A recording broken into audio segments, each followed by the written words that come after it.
2414 is a podcast about finding hope and common ground through casual conversation. Like the friends on the road in the New Testament, in Luke chapter 24, verse 14, we want to walk away with more understanding that leads to more conversation as the journey continues. Thanks for walking with us.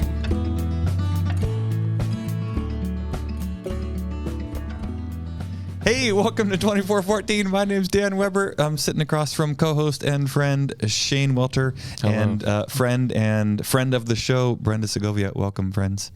Hello. Thanks for being here. This is awesome. It's kind of a special episode today. We're talking about, so you've been invited to an Easter service, or you're thinking about going to an Easter service, and maybe that's not your normal thing. Maybe you're curious, what does it look like to go to a church service in general, or maybe you go to Easter every year and it's a disaster, or maybe you haven't been to church for a decade and you're like, maybe, but then my friend invited me. And so you might be listening to this as somebody who's been invited or is considering going to an Easter church service on Sunday, April 9th this year. Or maybe you're somebody who wants to invite a friend and you acknowledge it's kind of weird and I don't know how to tell them what to expect. So Brenda and Shane are going to answer all those questions for us. And all the questions will be answered. So if you are somebody who's either considering going to Easter service, you've been invited to an Easter service, or you want to send a resource to your friend that you are inviting, this is the show for you. So before we do that, just we'll go around the horn. We'll do a speed round of highs and lows. Again, welcome if you're a first-time listener, a long-time listener or viewer. Glad you're here. 2414, we're just a podcast processing real life and experiencing life together. So my name's Dan. Low in my life this week, just kind of feeling stuck in a lot of, routines and maybe lack of routines.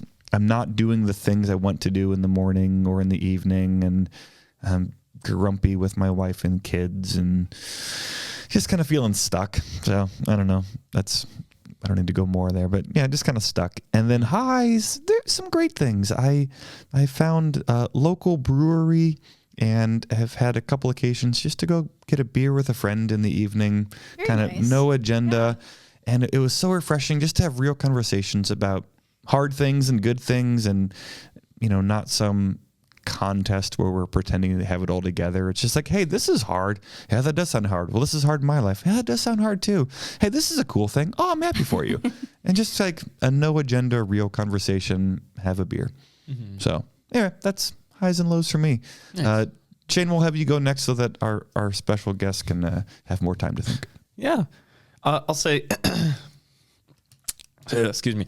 I'll say, I'm dying. Oh no. Low is just, I think similar to you, kind of stuck in routine and not exactly where I want to be kind of with my work, just in general, like not just like the season, but just kind of overall. Just this job in general, you're not just happy is what you're saying?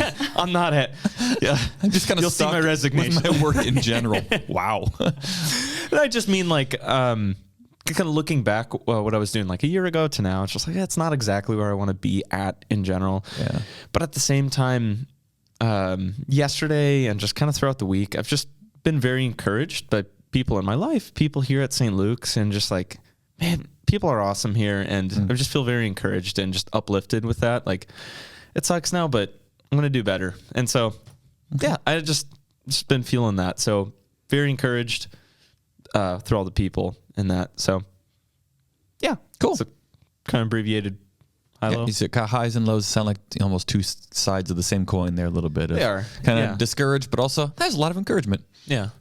There's hope in it. There's hope at least. All right. Yeah. Cool. Brenda, lows, highs? Yeah, I think ongoing low has just been grieving with family, some family losses, and figuring out what that means for us as a family.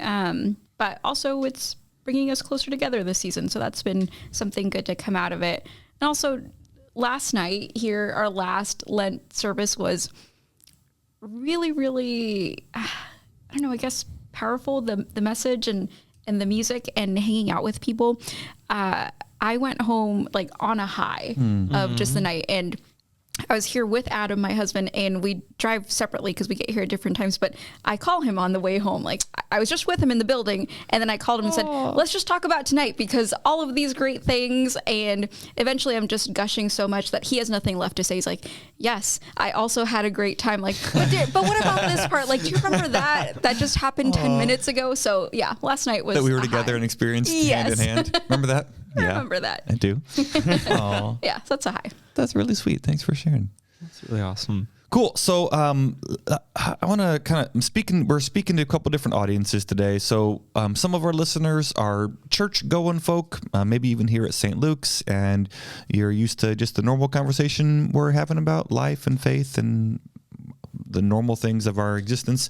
And I really do hope that there are folks listening today who are either considering going to an Easter service, or maybe somebody invited you to that. And I just want to say up front, this isn't like a sales pitch. At least I don't intend it to be that way. I happen to work at a church. I'm a pastor. I'm excited about Easter, so I think it's a great thing. But this isn't like over the next 40 minutes, we're going to convince you why you should go to Easter. I do want to maybe take a couple minutes here up front just to say, and maybe if you could each say one reason, or a minute or so, hey, here's why somebody might consider going to an Easter service. But we want to spend the bulk of the time today just talking about if you're going to, how can you be prepared, acknowledging there's some maybe weird things, or you might have questions, concerns about stepping into a church or a faith community that's maybe different from your own, or maybe it used to be your own, and just want to navigate that. But before we get into some of the how-tos, Brenda, what would you say to a neighbor, friend, coworker who said, you know what, I got invited to an Easter service. I'm wondering if I should go or not. What do you think? Should I go? Yeah. If somebody asked me that, whether they were coming here or going to a different church for Easter, I think Easter is one of those high points in the year. You're getting kind of that main message for Easter, the resurrection story. And also that's a great chance to meet a bunch of people. That's likely when the most amount of people will be there, that you'll get to connect with them there. So I would recommend going to an Easter service. Cool. So we'll come back to the word resurrection later, of what we mean by that. But kind of the central teaching of Christianity and meet a lot of people is what I heard. Mm-hmm. Okay. Shane, what would you say if somebody's like, hey, I got invited to an Easter service. Should I go? Or like, why should I even think about going? Yeah, I think it's a great chance to experience this festive holiday season that people have celebrated for centuries. So, like, obviously we know Easter has significance. And if you don't know why or how, the Easter service is a great introduction to why people celebrate this. Why is it noted? Why do people take this specific day and celebrate it, or have some kind of celebration to that? And the Easter service is a great opportunity to experience that. And I really mean experience, not just like to see, but if you're there in person, you really get to be part of this celebration, this festive season within the church and throughout the world that people celebrate in unison together. So it's a great opportunity to experience that, and also just experience the church as a whole. Yeah. What you're saying, seeing people there, and then also just it's the core of what we believe is kind of wrapped up on Easter. And again, a lot of the theology and kind of belief behind that, which we'll get into. But there's a lot of hope in that service. There is a lot of hope, and I hope that people who come to Easter services experience that hope, because it's a messed up world. Everybody knows that, and it's a great opportunity to experience that hope and just something positive, and just something that we can really rally behind. Yeah. So I wrote down, as you two were talking, instead of me listening, I was writing down my own ideas. And I wrote down three. So one I wrote down is just the idea of primary source. So you may have heard what Christians believe or do, but this is a really great occasion to see it in action, kind of like like when I travel, I like to be immersed in the culture. So I want to eat where the locals eat and experience how they experience life. So if you want to just kind of get an experience of primary source, hey, this is what Christians actually do and believe and how they celebrate. Maybe it's even just a cross-cultural experience. This is the Sunday where kind of the main message is front and center. So I think, primary source, see what it is. I think many churches that I've been around anyway, Easter Sunday tends to be a day with great music. So whatever style music a church might have, whether it's band or wind symphony or strings or organ music or just a cappella singing, like whatever their musical kind of go-to thing is, I think Easter often, I don't want to say like showcases that, but like it's the best. They bring their A game in terms of music. So that's I think again a pretty cool like cultural experience, if nothing else. This is how these people express themselves. And then the third one is, you both just said a minute ago, is hope. If you're looking for a message of hope, the world's messed up in all kinds of ways, and all of those ways I think kind of culminate in the fact that people die, and the message of Easter is that Jesus died and rose again, and through faith in him, there is life, and that's what the word resurrection means, not just like reincarnation, but the actual person who died rose again, flesh and blood, alive. And what if that was God's plan and promise for everybody? So, that's those are reasons I would say, hey, maybe consider going, even whether you are kind of engaged on a personal level and want to hear a message, or maybe you're just at a distance. I'd like to see this group of people in action. Yeah, a couple of reasons. Yeah. All right, so if somebody's going to go to an Easter service, before we get on like nuts and bolts of like what to wear and where to park and that kind of stuff, Shane, Brenda, help me with the concepts or like the theological background.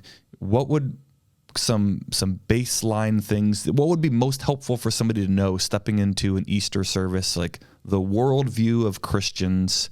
If you had kind of a basic knowledge of kind of a plot line or a couple ideas that Christians really, really value, what would be helpful to know before you go to an Easter service? I'd say the biggest thing is this dude named Jesus. Okay. So... No, it's great. I mean, I don't assume any prior knowledge. No, or faith. yeah, no, and you've probably heard of him, maybe, but maybe I shouldn't assume. But this man named Jesus, who give me a when and where. A when and where about 2,000 years ago. Trying to think how to simply describe this, but he did some really incredible things. And long story short, Christians believe that Jesus is both God and man, and he came to earth for our salvation, to rescue us from, sin. And so what do you mean by sin? You want to phone a friend? Brenda. Yeah. Well, I was going to say, at the very least, on an Easter Sunday, you may hear about the very last week of Jesus's life, who we are saying was both fully human, he was a man, but also God. So you might hear a little recap of what we've been kind of learning in church in the last week, the last few months.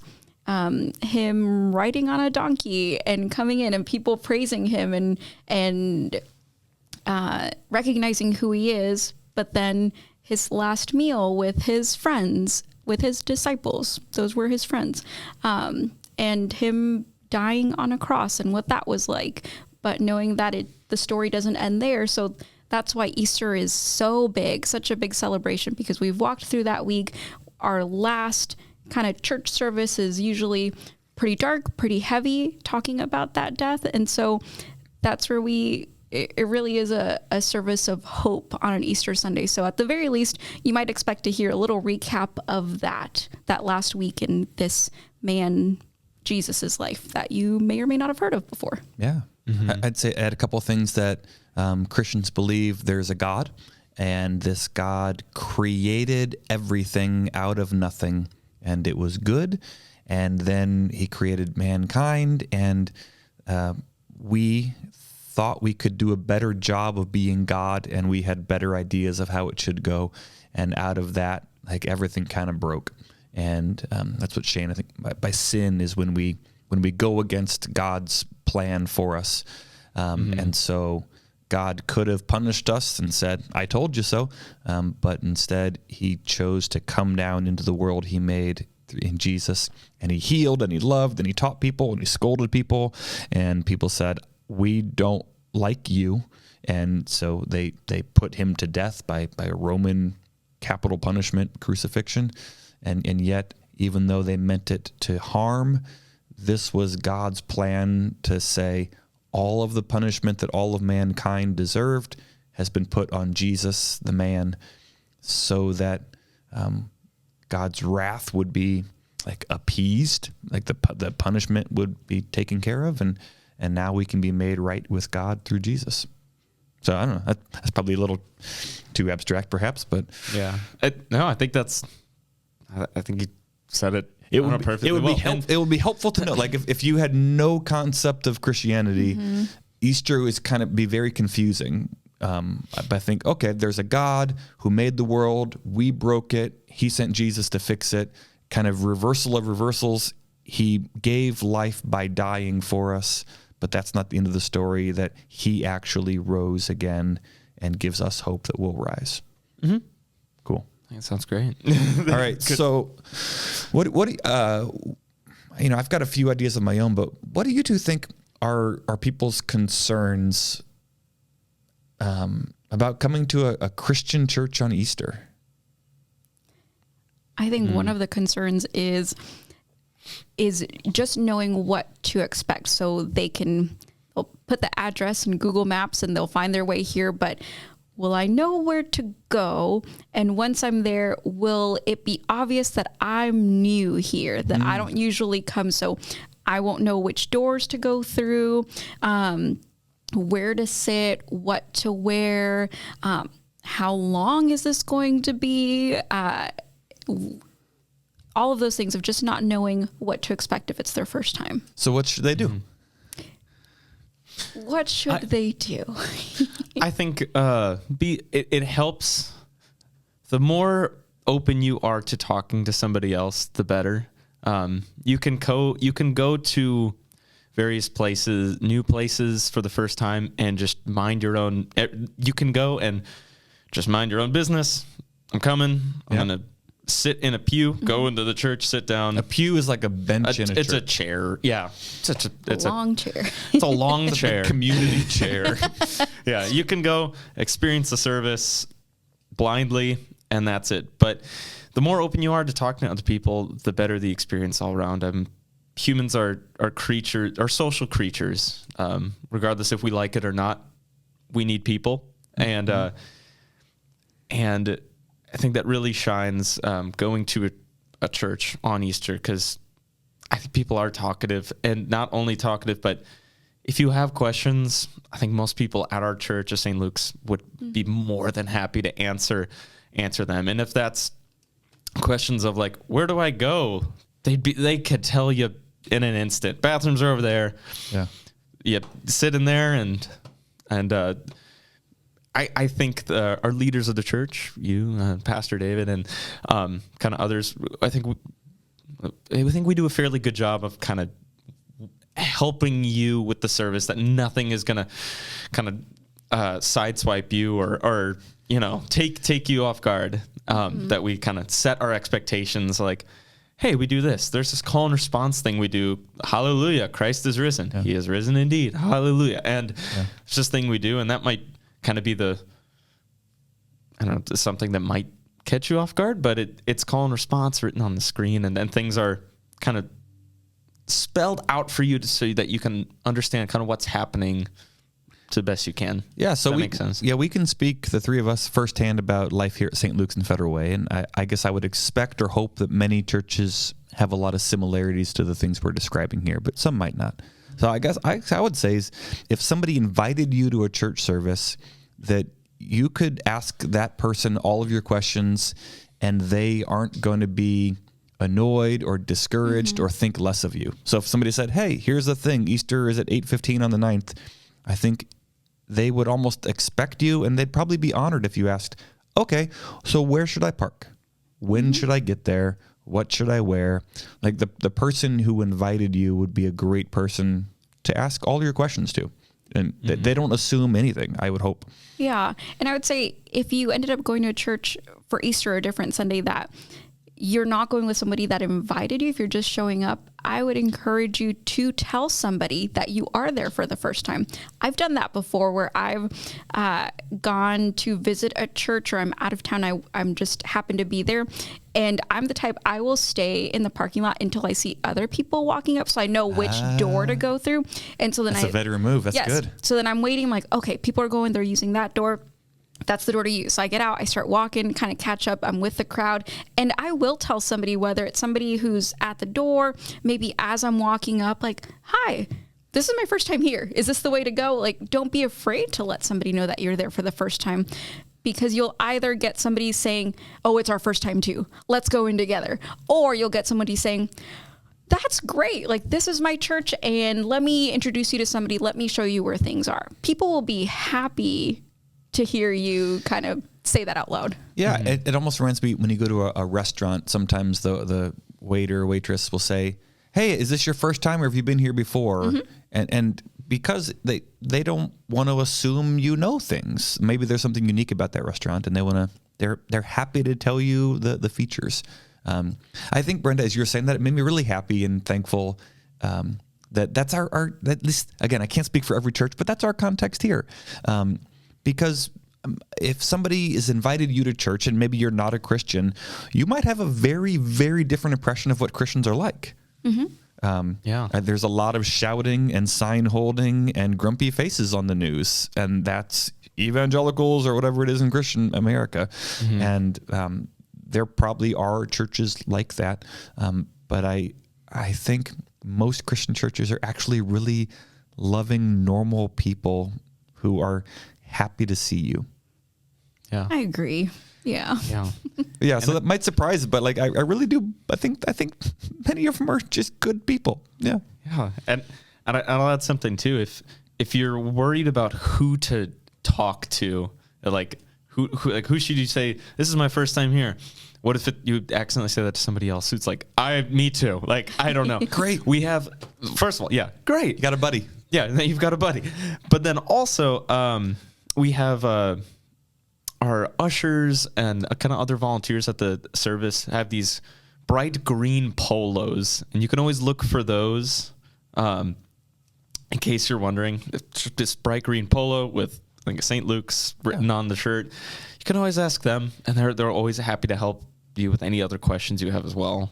Yeah, so here at St. Luke's, we have a kind of a hospitality team that are sometimes wearing green polos, sometimes, or maybe other people are wearing lanyards that say, ask me or here to help. And I think a lot of churches will have, people, and for the most part, these are just volunteer, normal people who care about their church and want to make sure you have a good experience. So again, that just, I think, speaks to the heart of many churches that normal men and women have said, I want to get there early and stand at the door so that people who are showing up awkward, confused, uncomfortable, lost, we can help. So there's usually somebody who's identifiable in some way. It might just be the person holding the door. Yeah. So somebody they figure out when to get there. Maybe the church website or their friend told them. They figure out where the door is. Maybe they scoped it out the day before, or like Brenda's, wait until you see somebody. That was a good idea. Now, what can a new person expect? How long is the service, and what's going to happen in that service? What are some normal things that are going to happen at a Christian church service, or maybe specifically an Easter service? So I'll say one thing: no more than an hour. I think people are always expecting like, oh, the pastor's going to, maybe you've heard things about church, and it's like, oh, the pastor's going to have a 40-minute message. And that might be the case at some places. And it might be the case at a lot of churches. But we can say confidently, It's an hour. So here at St. Luke's, it'll be an hour. I would say if we look at other churches, I would guess 90 minutes is probably an upper limit. So there might be some churches that are going to be 90 minutes. I also know that Christians around the world worship very differently. So you might go to Africa or India. It could be 2 or 3 hours. I mean, different cultures are very different. Yeah. But here in the States, I think it's going to be less than 90 minutes. And here at St. Luke's, about an hour. I think generally you can expect that you will hear a message from a pastor or a leader in the church. What do you mean by message? Say more about that. Yeah. So I think that's kind of like I can text message you right now. Yeah. So you're gonna hear somebody speak for longer than a few minutes. So they have prepared something to say, something to teach about the Bible, something specific from the Bible, a passage, more specifically something else about Jesus's life or what God is like or what that means for you. So they've prepared a message. So you're going to hear somebody speak. That might be like a speech. Like if you haven't gone to church ever, this could be like a speech or a teaching. You might even think about like a lecture. So it's typically a monologue of sorts where a person has prepared something and they're teaching, talking at you. Some congregations are a little more responsive back and forth, but it's usually like probably the closest thing would be like a lecture or a speech. Yeah. Teaching. Yeah. I think that there's typically times when we hear somebody reading specific scripture passages, parts of the Bible, the message, like we said, or a speech. There's times when we pray, whether we're praying all together the same words, or somebody up front is leading the prayer and everybody else is silently praying with them. And then there's music. There's usually at least a few songs. Yeah, and you said reading from the Bible. Give me a sense of what that looks like. Is that like a 3-second I read a fortune cookie? Is it like 25 minutes straight as it's just like story time with the old pastor guy? Usually, I'd say you can expect maybe 3 to 5 minutes of that where they're picking 2 or 3 like paragraphs or a few paragraphs at a time to read. So not a 20-minute long deal. And when we read from the Bible, maybe you've probably heard the word the Bible before, but the Bible is kind of like the basis and the words of our faith. Yeah, the holy book, the sacred writings for Christians. Yeah. And so based off those readings read, they're most of the time inspiration for the quote unquote message, the teaching, the lecture. So the readings of the Bible give context to kind of what the pastor will talk about. Okay. And Shane, you're a music guy. What if I don't want to sing? What if I don't like to sing? What if I'm not able to sing? Yeah. Tell me more about the music on an Easter service if somebody's considering coming to St. Luke's or anywhere else. Yeah. I think in a lot of situations when we hear music, we enjoy listening to it. But sometimes something is just so fun. Like you hear something on the radio and you're in the car by yourself. You just need to sing. You just need to let that out. And I believe the church is a great opportunity to kind of let your voice out. That you are certainly invited to sit and just listen and just soak in the music. But there's other times in the service we invite you to stand during the song to invite you to join with one another, and you'll hear other voices singing and singing and letting their kind of praises out to God in this moment. And so there will be opportunities, and it's very possible you might not know the song, and that's okay. You're definitely not alone in that. But I just find it a great opportunity to let your voice out, and we invite you to sing. And a lot of people think that I don't have a good voice. Like the only instrument I can play is the radio. Ha ha ha! If I had a nickel for every time I heard that. But I truly believe, as the director of worship and arts, that in the same way, like people say you're beautiful the way you are, I believe the same thing could be said about your voice. Like not everyone has a great voice. And sure, but I believe you looked at me when you said that. I'm glad you didn't look at me. But that's what I'm getting at. But I believe everyone does have, you're kind of created. You are the way you are. And don't be ashamed of that. Even if you don't think you have a great voice, let it out, let it ring, and just have fun in this opportunity, in this space, and the time of worship, or what time we're together on Easter Sunday. Cool. You mentioned something in passing there I want to go back on, because I think it's kind of weird. You said there'll be chances where we can like stand up and sing. Yeah. So I think it's worth noting that many Christian churches, there will be occasions throughout that hour, 90 minutes, where you're invited to stand or sit. You know, if you're not able to stand, you don't have to stand. And I think about it like you go to a baseball game or a hockey game, you know, the announcer's going to say, ladies and gentlemen, please, you know, stand, and gentlemen, remove your caps for the singing of our national anthem. And so you could have been eating your hot dog and drinking your beer, and then there's the announcement, oh, we stand for the song.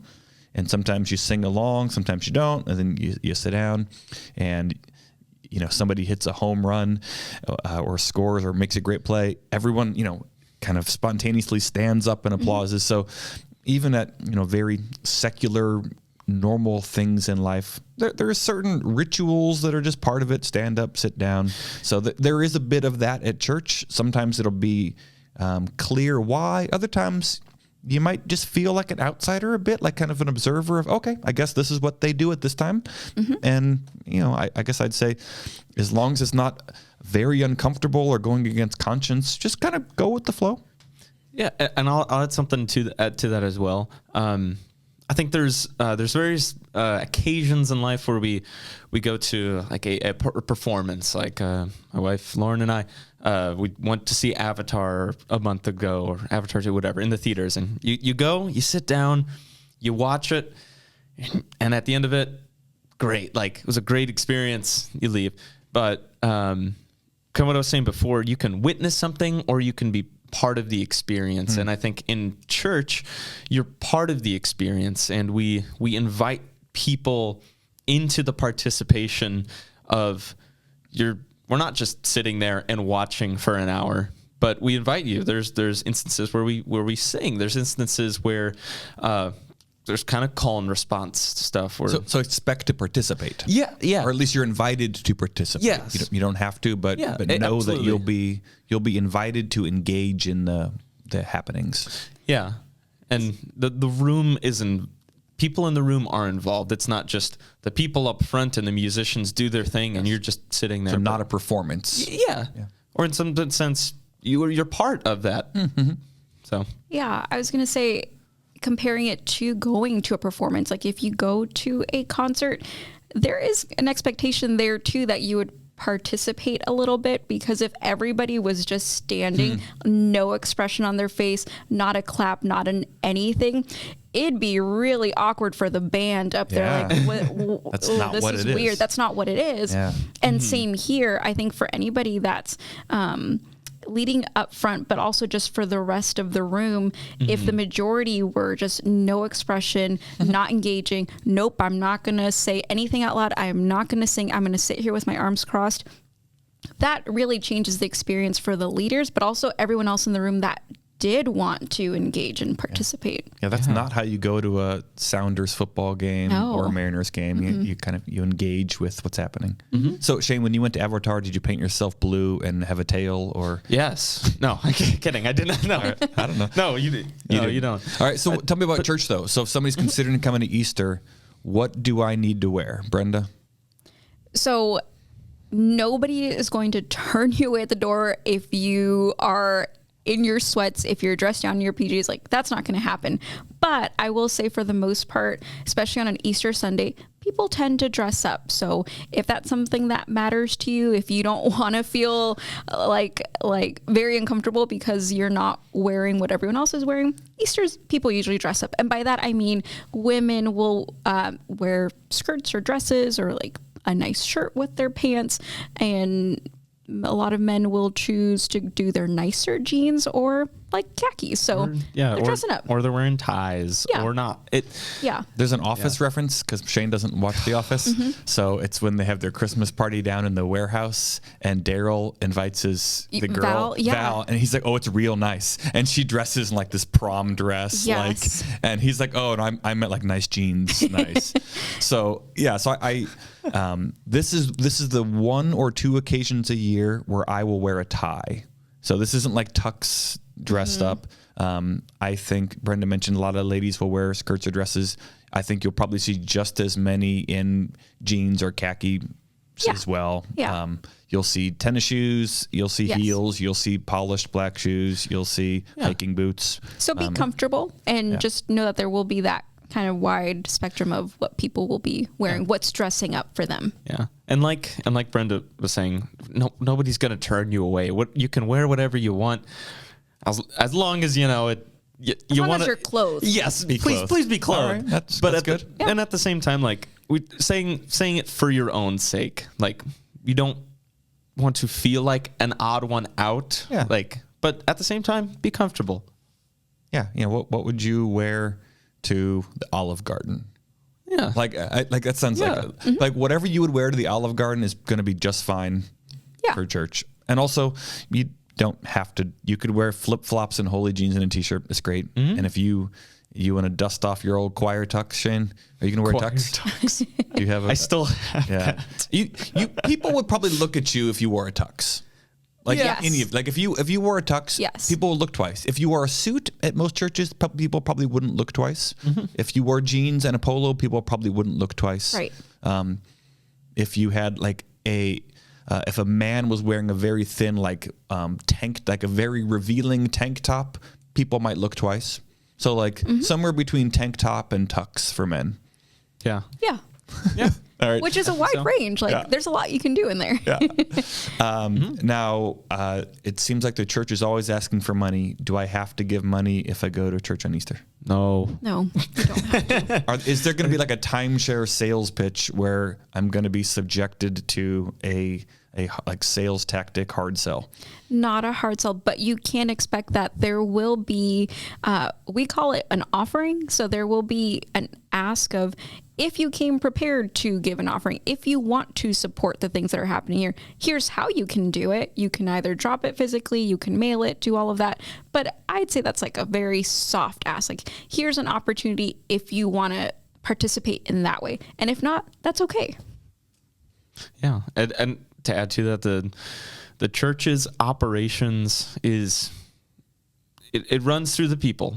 Like without the people, we wouldn't exist, and we wouldn't be able to have our ministry, our job. And quite literally, this podcast. This podcast. And so the purpose of the offering, it's not like God doesn't need your money, He doesn't, but the church and the missions and what we're doing to proclaim the word of God, to teach people, to help those people in need, that's part of kind of the purpose of it. I don't know if you want to. I guess I'd say also that if you choose to go to a church on Easter, more likely than not, everything you're seeing and experiencing, from the parking lot to the utilities, to the building itself, to the salaries, to the instruments and the lighting and sound, it's all paid for by donations. And I also think it's worth acknowledging there are manipulative people and organizations, and there are, you can think of your cliche televangelist, although I think there are also probably good televangelists, but you can have this caricature of some swindling preacher who's got a helicopter, private jet. That those certainly exist. I also think they are the vast, extremely exceptional. The average church worker is probably living much more simply than many. I know it's not a comparison, but I would say just my observation is the average church worker goes on fewer vacations probably than the average American. The average church worker probably drives an older car than the average American. The average church worker probably buys fewer new clothing items than the average American. for the most part, besides the exceptions, this is not a gig where people are getting rich and trying to, fleece some old lady. Yeah. And I'd say there likely wouldn't be much to, if you're listening to this, to invite you to, if there weren't those offerings from the people. There wouldn't be something there if people weren't giving, wanting more people to be part of this, to be part of church, to hear messages of hope. Yeah. Mm-hmm. All right. We got a couple minutes left. I don't know how to say. I'll say a couple things. So I imagine some people listening to this might be somebody who's not a Christian, who this whole thing feels very alien. If you had to say like one thing to a kind of total outsider who's feeling apprehensive about maybe coming to a Christian church on Easter, what would you say? What would be helpful for them to hear? So somebody's not a Christian. Okay. So this is a Christian worshiping community you're inviting me to, and I'm not a Christian. Am I going to feel like just a total alien, even if I wear the right clothes, show up at the right time, stand up, sit down, sing along? Are people going to know? Am I going to be made to feel bad because I'm not in your club? So I don't have this fully fleshed out in my head, so I'm going to say it out loud and work it out as I'm saying it. But I think for people especially that aren't part of a church community, it's hard to have community anywhere. It's hard to do life by yourself anywhere. So if you're feeling like you're longing to be part of something, like here's something to consider checking out, especially on an Easter Sunday, where we put all of our hope as Christians. You're going to hear about it, especially on this one Sunday. And I hope that you kind of have the courage to check it out, and that you are able to connect with people there. So it's okay. I don't have to be a Christian to go to Easter? You don't have to be a Christian to go to Easter or any other Sunday. Yeah. Did you just raise your hand, Shane? No, I was fiddling. Sorry, I was fiddling. Yes, me? Yes, Mr. Welter. Oh, thank you. The chair recognizes Shane Welter. All right, speaking. No, a really big thing, like cliche kind of like circus or fair thing. Come one, come all. Like, really, everyone is invited to church. There's no there's no expectation for you to come and you have to pay. You have to do anything. You could quite literally show up, sit in a long chair, pew, experience, witness, just sit there the whole time and leave. What you do with that is up to you. You can do as much or as little with that. You could talk to no one. You could talk to 20 different people. You could sing. You could sit there and listen. You could plug your ears. Yeah. You could come. And if you don't believe in anything, you could come and really just, it could be insightful for you to just understand and know, like, oh, this is what Easter is. This is what people do on Easter. And you could come in and just experience that. Yeah. So what if there are things in my life that I know the church is against? Because I've been told loud and clear the church doesn't like certain things or maybe certain people. And I might be one of those people who really engages or has done some of those things. Should I not come? What is? I'd say welcome to the club, because we all have things that we all have things that if we're where's the button for that one? There it is. Welcome. You're part of the family. That's not the laughter. No. That kind of just goes back to earlier, as like you mentioned, Sin, Pastor Dan, like you expanded on what that is. We all have those things. We are also sinful. We are also actively doing things against what God wants for us. And we struggle with that. We struggle with coming and wanting to change some of those things, but also as soon as we leave, we fall back into those things. That's just us as humans. We can't help that. And yet the hope in that is that God still loves us. He still sent Jesus for us, knowing all of that. So welcome to the club. Yeah. Maybe one last kind of group I'm thinking about here. What if I used to go to church maybe a long time ago, or maybe even right up until COVID, and I've been gone and I don't want to feel judged because I've been gone and I know it. and I have like former friends there, and they know I've been gone too.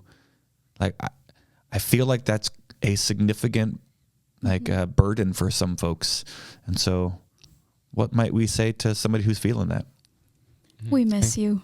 Like your welcome. friends are like would be so excited to see you and are like praying for you to come back. There's no, well, where have you been? I don't see anybody actually saying that to me. Like, where have you been? You don't deserve to be here because you've been gone. Like, no. What are they more likely to say? They're more likely to say, welcome back. Yeah. And I'd say if they haven't seen you, most people say, I hope they're all right. Because quite literally, People probably care. People probably care, and I can confidently say they do. Yeah. If it's been a long time since you've been inside a church or even this particular church, welcome back. Like we really miss people. And people probably have been wondering what happened to you. Where have they been? But I think it's a struggle on the other end too, to not feel like you're being pushy and like constantly like wanting you to come back in, because they know that at the end of it all, it's your decision whether to come back or not. So they're wondering. They've noticed. We've noticed. Yeah. We want you back. I'd like to kind of we've been talking to our guests and people who are considering coming. I'd like to pivot for just a second before we land here and talk to our kind of normal, ongoing, regular church people. When you see that visitor or that returning person, please don't say, where have you been? Please don't say, I would even say it's not very helpful to say, we've missed you. What I will say to those friends when I see them, and I will mean it sincerely, and I'd offer this to our people to say, it's good to see you. Like, Shane, it's good to see you today. Brenda, it's good to see you. Like, it is. And that's not, I haven't seen you in a while, or I was wondering where you were. I think people can mean those things genuinely, but if somebody's already feeling fragile or judged, even your well-intentioned words might have an unintentional edge to them. They might be received hurtful. So you might not mean anything by, I haven't seen you for a long time, but they might hear that differently. So I would encourage you, it's good to see you, or I'm really glad we're here together today, or it's, just maybe it's just a handshake or a hug or a high five, or there's a breakfast later. Can we get a cup of coffee? Or maybe it's even not even today. It's good to see you today. When can we catch up? So something that looks forward rather than backward would probably be most helpful. I don't know. All right. Well, so that's what we got for today. If you are a regular listener of this show, chances are you maybe you've been around St. Luke's or another church, in which case, great. Go to church on Easter Sunday, April 9th. If you have a friend or a neighbor or coworker, a classmate, colleague, teammate, maybe consider sending them this link for the video, the audio. Here at St. Luke's, we've got Easter invitations on site. They're seed packets. They're great. They're wildflower seed packets. I wish they had more instructions, by the way. Like, do I just throw these on the ground? Do I have to plant them? Do I have to bury them 2 inches? An eighth of an inch? I don't know. So apparently it can work either way, because we just did some planting around here with a different project. I planted my seeds, buried them. So a coworker just threw them on there and his just sprouted. So just give them water. Okay. So here's St. Luke's. Yeah. Come on Sunday, April 2nd, which is Palm Sunday, the Sunday before Easter. And we're going to hand out a whole bunch of these little seed packets. You can grab one for your friend's and neighbor. You can hand them out and say, hey, I'd love to see you at Easter. And by the way, I'm going to text you. I'm going to email you. I'm going to send you a link to our podcast that our church put out, just so you can kind of have a sense of what it might be like. And if you're on the receiving end of this podcast and you've made it 48 minutes into our conversation, gold star for you. Seriously, come find me or Brenda or Shane. We'll be here on Easter, and introduce yourselves. We'll be visible in public because we're up front, but come say, hey, I heard your podcast and it didn't help, or it did help. We'd love to have the conversation and keep improving. Yeah. All right. Thanks, Brenda. Thanks, Shane. Yep. Thanks, good viewers and listeners. Next Sunday, we'll resound together with the cry of the faith that Alleluia, Christ is risen. He's risen indeed. Alleluia. That's the end of the episode, but we want to continue the conversation. Continue the conversation by sharing this episode, subscribing, or leaving a review. Connect with us on Instagram at 2414podcast. Connect with us through email at 2414@stlukes-church.com. Or best of all, keep the conversation going by inviting someone to process with you so that you can each walk away with more understanding that leads to more conversation as the journey continues. If you happen to be in the Seattle-Tacoma area of Washington, stop by on a Sunday morning and say hi. 2414 is a podcast produced by St. Luke's Lutheran Church in Federal Way, Washington. To find more content, discover upcoming opportunities to connect in person, or to support the show, head on over to stlukes-church.com. Thanks for walking with us.